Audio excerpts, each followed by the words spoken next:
ఎన్ని వీడియోస్ పెట్టినా అన్నిటికీ ఉండే లెక్క వేరు, నా హెయిర్కి నా హెయిర్ స్టైల్ వీడియోస్కి ఉన్న లెక్క వేరు. అంతమంది లైక్ చేస్తున్నారు, థ్యాంక్ యూ. ఈ ప్రెగ్నెన్సీ టైంలో ఖాళీగా ఉండి ఏం చేయాలో తెలియక ఇంకా ఇలా వీడియోస్ చేస్తే నాకు ఒక మెమరీగా ఉంటుందని చెప్పి అయితే చేస్తున్నా. రుంజలు వేసుకుందామని ఎప్పుడో నా 10th క్లాస్లో వేసుకున్నా, ఒక 10 years బ్యాక్. అంటే అప్పటి నుంచి వేసుకోలేదని కాదు, ఇంట్లో ఉన్నప్పుడు అప్పుడప్పుడు రుంజలు కూడా వేసుకుంటాను నేను. స్కూల్కి ఎప్పుడన్నా ఒక్క జడ వేసుకొస్తే అంతే సంగతి, తిట్టకుండా తిట్టేవాళ్ళు మా స్కూల్లో అయితే.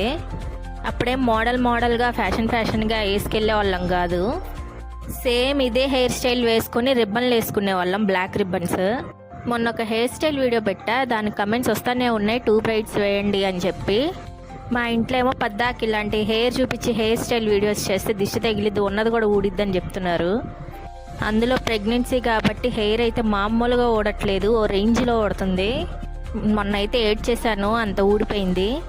అదేంటి దానికో రబ్బర్ బ్యాండ్ దీనికో రబ్బర్ బ్యాండ్ అనుకుంటున్నారా? మరి ఏం చేయను, నా దగ్గర సేమ్ రబ్బర్ బ్యాండ్స్ లేవు. ఒకటే కలర్ రబ్బర్ బ్యాండ్స్ ఎందుకు కొనుక్కుంటాను చెప్పండి, ఇప్పుడు వేసుకునేది ఒక్క జడే కదా.